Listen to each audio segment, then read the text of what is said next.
The alarms tore through the palace before I even opened my eyes. Not the soft chime of a morning bell, but the deep, grinding wail that meant something had broken through our orbital shield.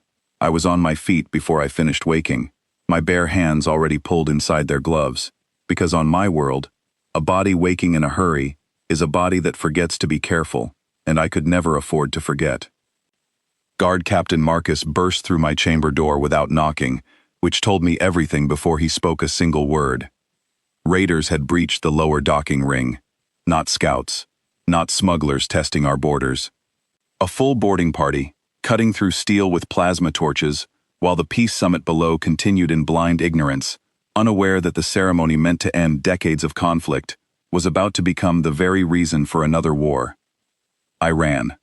The corridors of my father's palace had never felt so long. Every step carried the sound of distant shouting, of metal groaning under force it was never built to survive. I reached the great hall just as the doors buckled inward, and I saw them for the first time, dark armored figures spilling into a room full of unarmed diplomats, servers, and guests, who had come only to sign a treaty, not to fight for their lives. My father stood near the throne, shielded by 2 guards, shouting for everyone to fall back toward the east corridor. I saw Grace, one of the human engineers from the visiting envoy, dragging an injured attendant across the floor, her face pale, but her grip steady. I saw Oliver, another member of the human delegation, flipping a banquet table onto its side for cover, and I saw Julian, the xenobiologist who had spent the last 2 weeks measuring my planet's flowers, and somehow, impossibly, measuring me as well, standing frozen in the doorway with wide eyes, staring at the invaders, as if his mind refused to accept what his body was seeing. I had spent 300 cycles hiding my hands from every living creature that could die from my touch. In that single moment, watching armored raiders advance on people who had trusted my family enough to walk into this hall unarmed, I understood that hiding was a luxury I no longer had. I pulled off my right glove. The first raider who reached for my father never finished the motion. I caught his wrist, and the cold that lives inside me, the cold that had turned 41 suitors into silent statues of grief, poured out of my palm and into his arm. He went rigid within a heartbeat, his whole body locking mid-stride, breath stopped in his throat, motionless as stone. I did not wait to see what happened next. I moved to the second raider, then the third, my bare hand finding wrists and necks and shoulders, each touch stealing the heat from a body that meant to take lives that were not mine to give away. It should have felt like power. It felt like drowning. Every person I touched pulled warmth out of me in return, a debt my curse never mentioned in 300 cycles of grief. My fingers went numb first, then my wrists, then a deep ache spread up through my arms and into my chest, as if my own body were being hollowed out 1 degree at a time. By the time the last raider near the throne went still, my knees had started to shake, and the edges of the great hall had begun to blur into gray. Marcus caught me before I fell, but even his firm grip could not stop the room from spinning.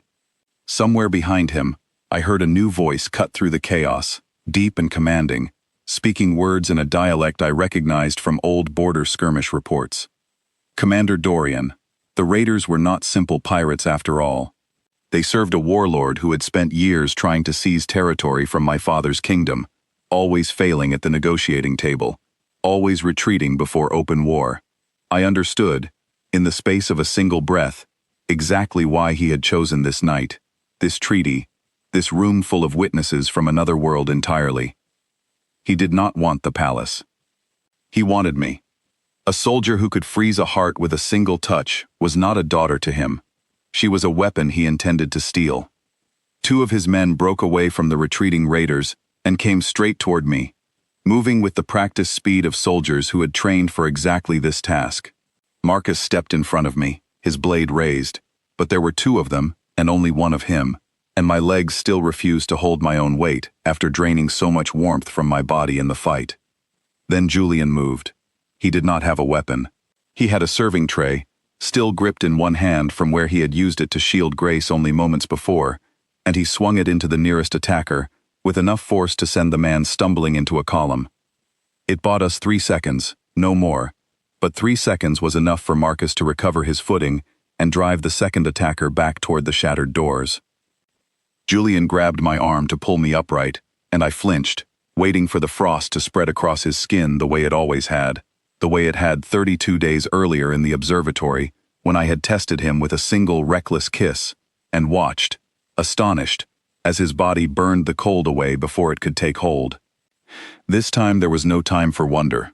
There was only the sound of Dorian's voice growing closer, more raiders pressing in through the broken doors, and my father shouting for the remaining guards to fall back and seal the inner gate. We ran. The palace had 100 hidden passages built for exactly this kind of night, narrow service corridors meant to move royalty away from danger without exposing them to open halls. Marcus led the way, Grace and Oliver close behind him, half carrying the injured attendant between them. Julian stayed beside me, one hand still wrapped around my forearm even through the glove, as if he had already decided that letting go was not an option worth considering. We reached the old observatory stairwell just as the lights along the main corridor died behind us, plunged into darkness by whatever sabotage Dorian's men had triggered deeper in the palace systems. Marcus swore under his breath and motioned for silence. Somewhere below, boots echoed against stone, slow and searching, the unmistakable rhythm of soldiers hunting room by room. My chest had begun to ache in a way I did not recognize. I pressed a hand against my ribs, and felt my own pulse struggling, slower than it should have been, as if my body had spent too much warmth on the great hall and had nothing left to spare for itself. Grace noticed first. She always noticed things before anyone else did. "Your lips have gone gray," she whispered, kneeling beside me in the dark. "That is not a good color on anyone." I told her I would be fine, because that is what every wounded creature says when the alternative is admitting fear in front of strangers who are relying on you to be strong. But my hands had started to shake, and the cold that lived inside me, the cold I had spent my entire life trying to contain, had begun to spread outward from my chest, instead of staying locked away where it belonged. Julian knelt in front of me and pressed 2 fingers against my wrist, counting, his brow drawn tight with the same focused seriousness he used when studying a rare specimen in the palace gardens. "Your pulse is dropping," he said quietly. "Not from injury, from heat loss. You gave away too much of yourself back there." I told him there was nothing to be done about it, that Veilichni physicians had tried for generations to find a treatment for a curse woven into my very blood, and none of them had ever succeeded. "None of your physicians run at 37 degrees, he said, already shrugging out of his jacket. "I do." Before I could argue, he pulled me against him, wrapping his jacket and his arms around me both at once, and I felt that same furnace warmth from the observatory pour into me, steady and relentless, the kind of heat that did not flicker or fade the way a candle does in wind. My curse reached for it instinctively, hungrily, the way it always reached for warmth near me, and instead of fighting the pull, Julian simply let it happen, breathing slow and even, while the color crept back into my hands. Marcus watched the stairwell below with his blade ready, but even in the tension of that moment, I saw him glance at us once, a flicker of something like relief crossing his tired face, as if he too understood that whatever was happening between his princess and this stranger from another world might matter as much to the fight ahead as any blade. The boots grew louder, closer. We could not stay in the stairwell. Marcus signaled for us to move, and Julian helped me to my feet, one arm still braced around my waist as we climbed toward the observatory itself, the same round glass chamber where I had first proven to myself that his warmth could survive my touch. It felt strange, almost impossible, to be running for our lives through the very room where I had first believed that love might not have to end in grief. The observatory had one advantage the rest of the palace did not. A narrow emergency lift, built decades earlier for astronomers who needed quick access to the roof during storm season, hidden behind a shelf of star charts that Marcus tore aside with one strong pull. Oliver reached it first and began working the manual release, his hands moving fast over controls that had not been used in years. Dorian's voice rang out below us, echoing up through the stairwell, closer than any of us wanted to admit. He was not shouting orders anymore. He was calling my name, using the formal title my father's court used only for treaties and ceremonies, as if he believed that speaking to me with respect might somehow convince me to walk downstairs and surrender myself for the sake of everyone else in the palace. Grace grabbed my hand before I could take a single step toward the stairs. "Do not you dare," she said, her voice fierce, despite the tremble I could hear underneath it. "We did not carry you up 3 flights of stairs so you could hand yourself over to a man who wants to turn you into a weapon." She was right, and some quiet, terrified part of me knew it. But the sound of Dorian's men searching room by room below us, the knowledge that my father and the rest of the delegation were still trapped somewhere in that darkened palace, made surrender feel almost reasonable. Almost. Julian stepped between me and the stairwell entrance, not with a weapon, not with any real plan beyond stubbornness, and said the kind of thing that only a man who had already decided he was not leaving without me could say. If he wants her, he goes through all of us first. Oliver finally forced the lift controls open, and the old mechanism groaned to life, metal gears turning after years of silence. Marcus pushed Grace and the injured attendant inside first, then turned back toward the stairwell, blade raised, prepared to hold the doorway for as long as it took. I refused to let him stay behind alone. I pulled my glove free again, ignoring the way my fingers still trembled from how much warmth I had already spent that night, and stepped up beside him, just as the first of Dorian's soldiers reached the top of the stairs.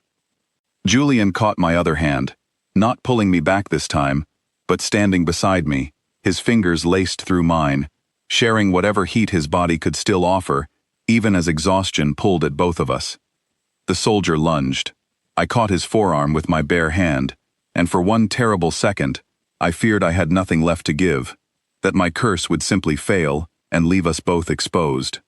But Julian's hand tightened around mine, warmth flooding through my palm and into the soldier's arm in the same instant, and the man staggered back, frost spreading fast enough across his sleeve that he dropped his weapon and stumbled down the stairwell, rather than risk another step forward. It was enough. Marcus slammed the heavy observatory door and threw the old iron bolt across it, buying us seconds that felt, in that moment, like an entire lifetime. We piled into the lift together, Oliver forcing the doors shut behind us, and the small chamber lurched upward toward the roof access point, carrying all of us away from the stairwell, just as something heavy struck the sealed door below, with enough force to shake dust from the ceiling. The roof of the palace observatory looked out over the entire capital, city lights scattered beneath us like fallen stars, and for the first time since the alarms had woken me, I allowed myself one full breath that did not taste like fear. It did not last. Below us, near the eastern courtyard, I saw movement. More of Dorian's soldiers converging toward the palace gates, and beyond them, barely visible against the dark horizon, a second ship descending through the clouds, larger than the first, carrying reinforcements that would make our small stand in the stairwell look like nothing at all. Marcus activated the emergency signal beacon built into the observatory roof, a mold system meant for exactly this kind of crisis. And within moments, I heard the distant thunder of my father's royal guard scrambling from the barracks on the far side of the city, finally alerted, finally moving to defend the palace they had sworn their lives to protect. It would take them minutes to arrive, minutes we might not have. Julian pulled me close again, not out of fear this time, but out of the same steady determination he had shown from the very first day he asked to shake my hand, instead of running from what I was. He pressed his forehead against mine, his breath still warm despite everything we had just survived, and told me, quietly, that he had run the numbers a dozen times since the observatory, that whatever was happening between his body and my curse was not luck, not chance, but something real enough to build a lifetime on, if only we managed to survive the night to have that lifetime at all. I told him that was a very human thing to say in the middle of a battle. He told me that was fair, and kissed me anyway, right there on the observatory roof with soldiers converging below and reinforcements racing to reach us, and I felt the cold in me reach for his warmth, the way it always did, and felt his warmth answer without hesitation, without fear, without the slightest sign of frost taking hold. Grace laughed despite everything, a short disbelieving sound, and told us that our timing left something to be desired. Oliver only shook his head, watching the sky for the first sign of my father's guard ships, while Marcus kept his blade ready at the stairwell door, in case Dorian's men found another way up. The guard ships arrived just as the second enemy vessel touched down in the eastern courtyard, engines roaring overhead, as they drove Dorian's reinforcements back, before they could ever reach the palace gates. I watched from the roof as my father's forces swept through the lower levels, room by room, clearing the corridors we had fled through only minutes earlier, until at last, the grinding wail of the alarm finally fell silent, replaced by the calmer, steadier sound of a palace being secured, rather than a palace under siege. Dorian himself was captured near the docking ring, trying to reach his own ship before the guard could close in around him, his plan to steal a living weapon from my father's throne room, ending not in triumph, but in chains. My father found us still on the observatory roof, nearly an hour later, exhausted, bruised and alive, and when he saw Julian's arm still wrapped around me, still steady, despite everything we had survived together, he did not say a single word about protocol or tradition, or the long list of suitors who had died, attempting exactly what this stranger from another world had somehow managed to survive. He simply nodded, the way a king nods when he finally understands that some debts of gratitude cannot be repaid with titles or treaties, only with trust. In the days that followed, the treaty was signed after all, delayed but not destroyed, strengthened rather than weakened by a night that had tested every person in that hall and found most of them equal to the danger. The human envoy stayed longer than originally planned, officially to assist with palace security reforms, unofficially, because none of us, least of all Julian, seemed eager to end what that terrible night had begun. I still wear my gloves in public. Old habits and old fears do not disappear simply because one impossible person survived what 41 others could not. But in private, in the quiet hours when the palace finally settles into peace, I no longer need them at all.